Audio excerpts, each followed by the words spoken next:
Hello, this is Branko Malic of Kali Tribune. Merry Christmas and Happy New Year to all our readers. And we'll go straight to the business with this new video of ours. This video will be devoted to a discussion of some peculiar forms that the term democracy seems to entail these days. And to do this, we will do a bit of media analysis, something that we don't do so often anymore for various reasons. But wonderful thing happened. British newspaper The Guardian wrote something interesting, and we'll say a few things about this. We'll analyze one short article by Guardian journalist Zoe Williams, her column. And the matter at hand is the idea that British, at least Cambridge politologist, as I understand, the head of the chair for politology on Cambridge came up with. And this is the idea that 6-year-olds should get to vote. Yes, you heard it correctly, and it is not ironic. It is not an ironic statement. It has some flair of irony about it, but David Runciman considers it to be a valid venue of political thought to affirm something like that. He said it in his podcast, so we won't go into listening what he exactly meant with it, but we'll use we don't have a transcript, so we'll just point out and put in the show notes this other article for Guardian, where all of that is summed up. And the inspiration, just to give credit where credit is due, the inspiration for this video came from the article by Theodore Dalrymple, or Anthony Daniels, as his original birth name is, the British author, very intelligent man, but we won't follow so much Dalrymple's arguments, which are good in themselves, and we do encourage you to read Dalrymple's take on all this, as in any case, anything Dalrymple writes. Now, the idea is, let us repeat, to give children of 6 the right of vote, the right to vote. This problem is, of course, the problem of democratic politeia, or the democratic political community. I will use the term from now on, this term politeia, very often. That would be one of our household Kali Tribune terms, because it is very appropriate, as most, not all, but most of the terms that classical Greek philosophy came up with. And we'll give it a definition. With politeia, we mean the structure of political community in a widest and deepest, most encompassing sense. So democracy is a kind of politeia. It's a kind of structure that some political community, which is something deeper than mere society, has, and we live in democracies, most of us. But by democracy, not everyone understands. It's not always understood. The same thing is not always understood. I will argue that democracy as a politeia is such political structure, such structure of political community where the authority can be overturned by vote. This is what we consider on Kali Tribune to be democracy proper. And the vote, vote can be through parliamentary means, through referenda, through this dangerous and for most people fascinating direct democracy, and so on. But this is what democracy is. What democracy isn't, for us at least in Kali Tribune, it isn't a god. And from what I can deduce by reading these media talking heads from the left, in this case, they do understand democracy as God. God that comes coupled with few godlets or lesser gods as climate change and free welfare state and so on and so forth. So there are some names of this god, democracy, as in Pseudo Dionysius Areopagite. There are some attributes, let's say, of God that come necessarily present themselves to this leftist kind of thinking. If leftist it is sustainable development kind of thinking, let's be more precise, that necessarily come with belief in this God of democracy. Now, what Runciman said is it that the gist of it is this.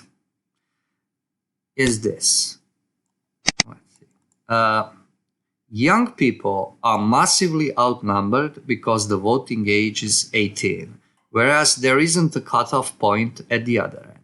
You don't lose the vote when you get to be 75. You can carry on voting the day you die, and there is no test.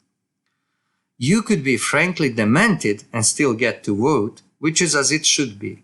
So young people are the losers here. Now, this is a few chain of syllogisms from the man that is completely detached from reality. The notion is that voting is the most important act of freedom in not only, I think, in political, but also in deeply moral and even religious sense. And if somebody is deprived of this freedom, he is not somebody, in fact. This is this radical idea of democracy, of general will, volonté générale, of Rousseau, I would say, where everybody has to be incorporated. Remember the word incorporated into political community, for political community to have not only legitimacy, but to have, I think, its theological justification. And this is something that happened before with democracies, for instance, in French Revolution, and with the birth of nationalism, where body of nation replaced the body of king in the political constituency. That is, that nation is what incorporates people into the sovereign state, and this was properly the birth of nationalism. People mistakenly consider, especially of the left, they consider nationalism to be some kind of retrograde back to Middle Ages. Political philosophy, it is anything but.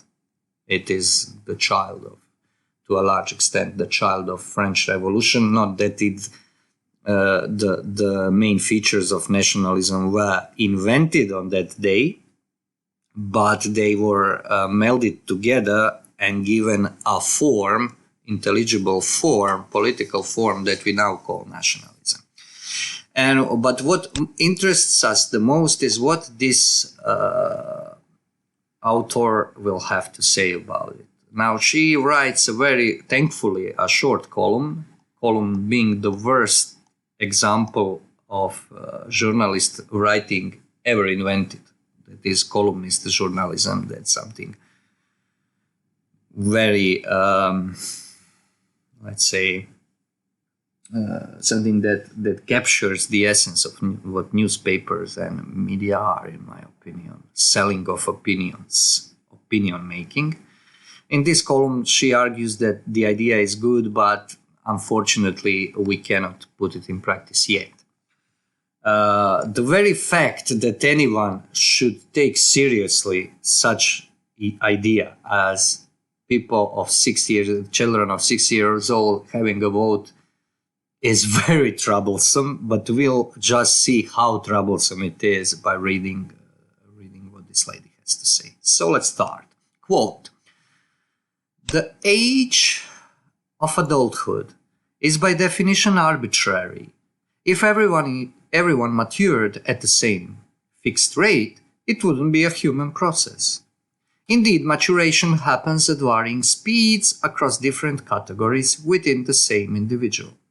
So I'd say I was easily old enough to vote at 16, but nobody should have given me a credit card until I was 32, and I've got a country court judgment to prove it.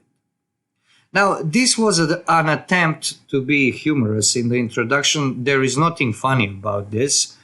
First of all, this is unbelievably stupid statement to make. Let's start. The age of adulthood is by definition arbitrary. No, it is not. We are not given the definition of what adulthood means here in this article, but I wouldn't say that it is arbitrary by any stretch of imagination by the virtue of us not having a book of laws that clearly defines 100% when adulthood starts. So this is not arbitrary. The decision and the will of legislator, let's say, has a lot to do with it, but it is based on things that are not arbitrary. It is arbitrary, however, for the authoress of this article, this lady here. And she considers that you don't get to mature in all aspects of your personality at the same time, and she puts forward the fact that she was old enough to vote with 16, that is, that she was politically matured, but she was economically immature until 32, and that she faced some court judgment to prove it because she overused her credit card, let's suppose. And this is supposed to be funny. This is not funny at all. This woman has no problem of considering herself being eligible to vote while completely ineligible to possess a credit card, to manage her own money until was well in her Jesus age, 32. Almost Jesus age. This is obvious. This is not a joke. This is a kind of way this woman understands human beings, because she understands all human beings, as we shall see, through herself, through her own ego personality, let's call it. However, we broadly agree that there's a difference between a child and an adult. Broadly, even if broadly agree. Even if we might bicker about the transition point, it's not bickering, it's defined transition point. So the political theorist David Runciman's view that 6-year-olds should be allowed to vote ventures way beyond any standard argument about the age of civic responsibility. Nobody would say that a 6-year-old could be held criminally responsible, could not be sent to war, could be capable of consent, could be given responsibility for anything. So allowing them to vote, along with the inevitably 7-year-old who are even after, if anything, is quite a salty proposition. Oh, indeed it is. So why do you support it in an underhanded way? Runciman's argument is that this is the only way to rebalance political life, which is currently skewed in favor of the old, who don't, he added, ever need to demonstrate mental capacity even long after they've lost it. Now, to repeat, this is the outlook of democracy as the most important thing, as something that conserves you in your being. This is one property theologians give to God, as that who creates and by creation at the same simultaneously conserves, who keeps you from falling into nothingness, not only human beings, but everything that is. This is hidden, this supposition is hidden in these propositions, you see, because the fact that people get old and that they lose capacity, well, it is true, but you can't have a perfect system of government. You can't have a perfect politeia, although politeia is not a system. That's why I use this term, because it's pre-systemic term for something that we now express in terms of systems which are more or less totalitarian, as is the system of sustainable development these people, in fact, support, knowingly or not. So people, they would like to incorporate every sentient being into democratic deliberation, or what they understand to be democratic deliberation, and it is, in my opinion, to participate in quote-unquote progress, because the progress is the essence of democracy, the idea that democracy is a process of infinite perfection of human beings, which democracy is not only because it is not perfecting human beings, but because infinite perfection of human beings in a historical sense is a goddamn impossibility. This does not exist. Unqualified progress or development does not exist. Let's go forward. And there you see, the first part of his case is self-evident. She considers this self-evident. Pensions are protected while children's centers are closed.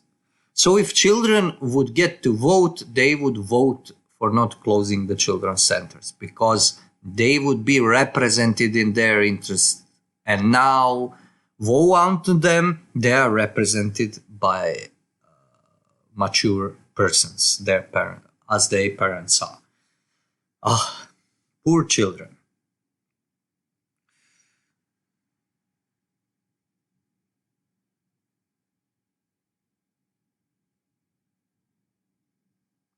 Let's see. What further can we distill from this? Having said that is a whole bunch of nonsense in a very short space. Children do tend towards the progressive, having a natural sense of justice, which kicks in at the age of 6 months. Psychologists have shown by simulating scenes of great unfairness to babies and making them cry, and an underdeveloped sense of self-interest. My kid, when he was 6, made quite a trenchant case against private property, on the basis that since everybody needed a house, they shouldn't cost money, because nobody wants anyone else not to have one. Also, food should be free. It was a kind of pre-Marx communism, where you limit the coverage of the market to only those things that you wouldn't mind someone else not having. Now, just to put one thing up front here, these people who use their own kids and their own private lives to make an argument are the worst kind of writers. This is because this is ego talking. And her kid made a case against private property because, of course, children are always looking at what they feel they should have. And because her kid feels that he should have a house, oh, everybody should have a house. This is not socialist thinking. This is not progressive thinking. This is not natural sense of justice, but their sense of self-interest, which is very, I'm not a liberal, mind you, a libertarian, but this is something that comes with at the level of development of human being, when you sense the world through yourself, when you still haven't developed this sense of others very well. Children tend to have a natural sense of justice and underdeveloped sense of self-interest. This is completely not true. And whereas progressive, there is no more conservative being than a little kid.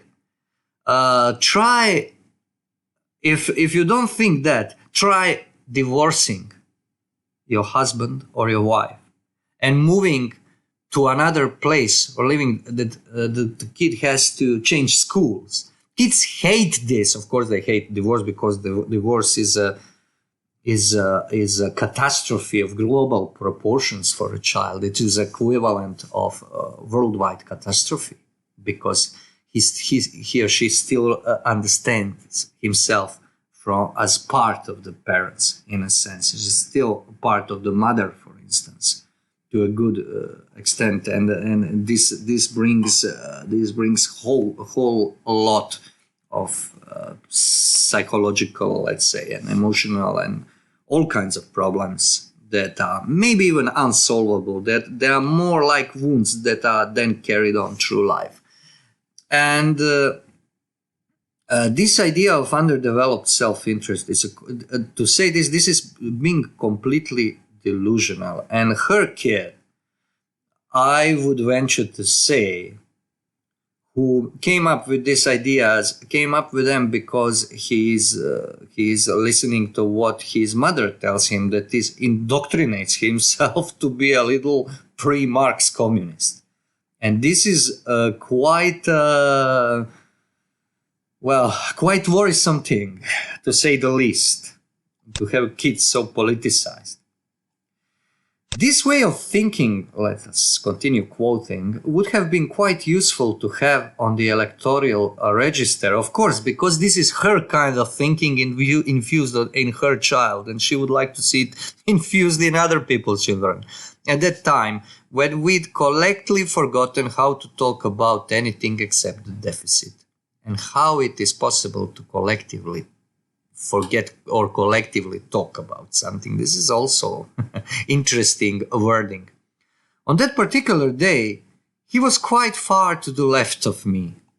But in the normal run of things, we are aligned, which brings us to the nub of the problem. Children obey you on almost anything. Nothing. I'm sorry. Now I'm starting to think in contradictions. But they do seem to cleave to your politics until they are adolescent. Of course, and now she says, she discloses, but obviously not to herself, but to everybody else, what is afoot with her kid.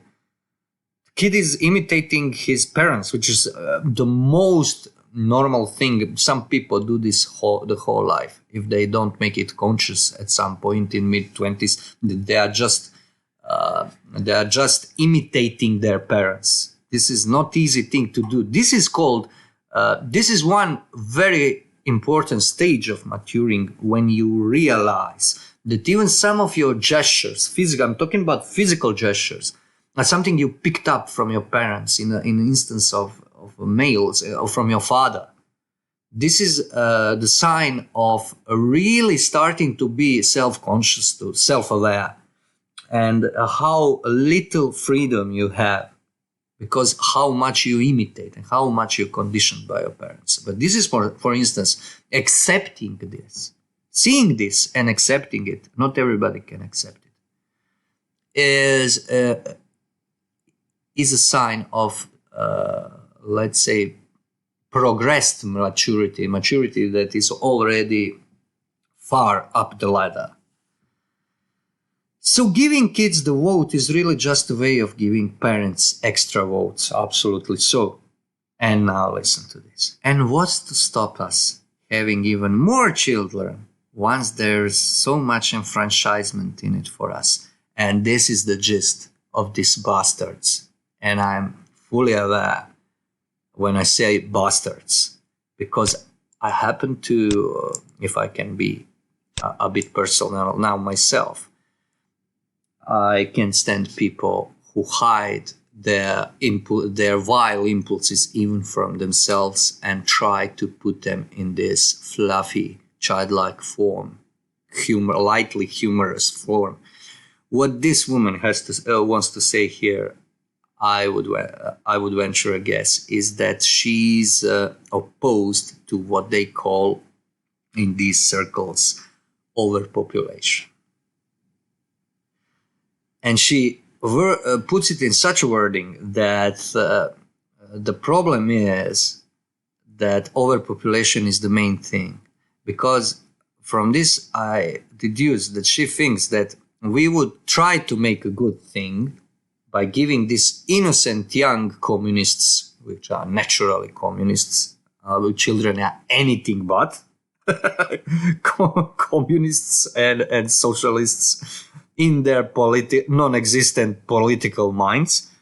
They can do by intending the best will do the worst, will make more children, because the idea is to cut the world population, and this idea is ever present in anything sustainable development termed. And Guardian is a mouthpiece for this kind of politics. Although I must qualify this because with all lunacy you can read newspapers like this and portals like this, there were good articles, there were good authors. In all this mainstream media, you still have this, in this quote-unquote tradition of journalism. Some of those people really learned their trade. However, this trade is not important, but this woman is not one of them. This is what she doesn't want. So she has a certain, I would say, totalitarian political mindset and political outlook, which is transferring it to her child, and she is worried, of course, that not everybody has her political mindset. So you can have some people who will teach their children that it is good to have children yourselves. This is what she doesn't want to see. Now, if parents, and I'm quoting, could be trusted to use their influence wisely and inculcate children with the politics it will take to assure a better future, then I wouldn't necessarily have a problem with that. Apart from, obviously, that culture is already wildly skewed towards parents, and I can envisage a few non-parents brimming over with an inferno of deadly rage. But that's moot anyway, because parents can't be trusted. Otherwise, we'd already vote green. So you have it. There you have it. And I'll just make a note here that read this Theodore Dalrymple's article. He interprets this passage in a very masterful way, but I'll interpret it myself somewhat differently, not to make things redundant. This is totalitarian. This is totalitarian in the fluffiest of forms, and this is something that is a landmark achievement of sustainable development.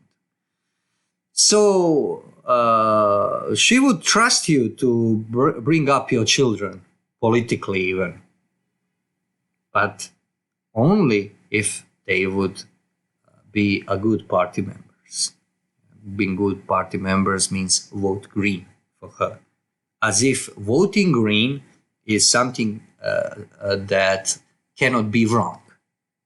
Not only that it can be wrong, it most certainly is wrong, considering that the ecological movements, at least those that I know of that are big, that are infused with this sustainable development ideology, let's call it, or metaphysics, false metaphysics, are completely corrupted totalitarian political projects. I remember very well, I'll give you just one anecdote before the end. When one of those guys in Croatia, in one small town, gave a lecture about these waste disposal management and so on. And this lecture was in such a fire and brimstone way that it was funny to look at this nerdy guy getting all worked up about how we destroy our environment and how we should manage our trash.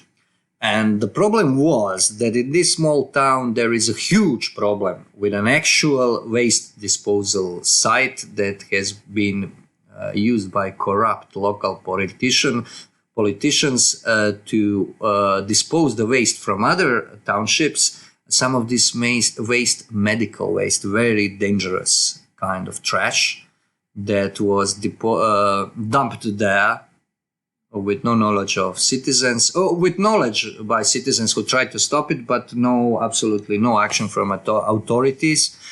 And there was a fire when a waste disposal caught fire, and people were for a week choking on these toxic fumes and so on.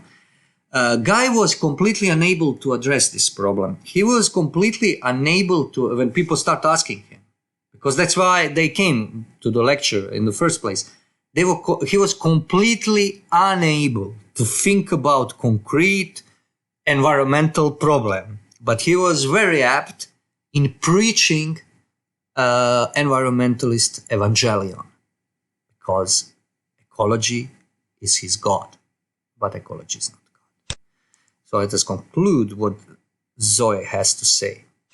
In short, no, 6 years old should not get to vote. But while we are here, should any votes come up in the near future, some vote as a wild, for instance, that will have an impact on the next 5 decades of British political life, alongside you migrants, 16 years old, certainly should be enfranchised. Enfranchise everybody and everything. They'll give a vote. They give a voting right for bed stools, probably, and cushions and whatever, the insentient things, just to vote as she would have you vote. And now to conclude with giving just some meat to the bones of all this. Democracy for people like this, democracy, ecology, sustainable development are names of God. This is theology, this is religion. And climate change, of course. I don't know, she mentions it, but I didn't read it. We'll not go into that. The climate change is global warming, global cooling, or however they called it, as they were still in the position that they can call it like that. Now they call it climate change, are gods for them. Are names of one God, to be more precise. And this is the God of progress. This is completely abstract term. This is not something that exists in reality, like God exists, of course. But it is something that is, it is something that is function of their systemic thinking. They have notional terminological systems in their heads with ideals. And these ideals are not what we would consider ideal colloquially in everyday life. When you are somebody who makes sacrifices to something that is bigger than yourselves. Though this is not, this woman, I would venture to say, is not the kind of human being that likes to make sacrifices. These are notions with which you can empower the world cognitively. You can have a world as a worked out, segmented, and clearly defined system. And this is impulse for this comes from the impulse for power. And this is totalitarian impulse because it is completely, utterly systemical. And this is what they consider democracy to be. And this is why they can come up with such insane ideas. And there are even more insane ideas than this, mind you. And entertain them, because in this system there are no arguments, for instance, as but you can't give 6 years old right to vote. And when you say this, you don't really have to argue it, because it is so factually true. This, for Christ's sakes, it is metaphysically true. And there are reasons for this. But since normal people don't use systems to go through life, don't want to rule the world, as this lady does want, and her ilk, they can't always give you an explanation why they think so. Because it is normal, you just live by it. And only after some time and a reflection you'll come up with the rational reasons that are not only rational, that are true. You can even come to the last extent to demonstrate it, even in few syllogism wise this. So that's something you have with gay marriages, and we talked about that. It's so easily demonstrable that it is very hard to come to it, because there's something that gay marriage cannot be marriage, but when you talk with people who advocate for them, sometimes some people have a problem in fighting arguments because it's so obvious to them. It's not easy to argue the obvious, but there are arguments. But this political correctness, hypnosis, prevents them for some time from fighting arguments. But everything has its time. Nothing lasts forever. And so this push that is from the late 60s, maybe early 70s in the West in this direction is losing steam. It's losing its catastrophic predictions that justified starting to show their age. Something like for climate change, for instance. This idea is showing age. They sell it as a scientific fact. This is scientific religion, I would argue. And it's getting old. It started in properly started. It started before, but 1987 or thereabouts. If I remember correctly. I would have to look at my older articles about the subject. And now it's a lot of time under the bridge. So, this is democracy. And when they say in conclusion, democracy, the God that failed, there is this saying, God that failed. Democracy will fail, 100% certain, if you consider it to be God. If not, it doesn't have to fail, and it can have various forms. It can work better, it can work worse. It can accommodate all kinds of cultures, discommodate the others also. But if you consider it as a God, and if you consider it as a preacher of God or commissar, because this kind of thinking is more like communist columnism, and this is how they wrote. For instance, that there was always this in the name of people, working people, blah blah blah, and never or very rarely was any talking head like this in communism. For instance, in Yugoslavia, a descendant of working class. That was not. They are very rarely have anything to do with working men, and they tend, in my experience, that nobody resents and hates working people as leftists do. So this is our 5 cents Kali Tribune, 5 lipas. Lipa is a Croatian cent. It's even more than cent. So 5 lipas on the idea that democracy is a god and that kids of 6 years old should have a vote. Thank you for your attention. This is Branko Malic of Kali Tribune signing out.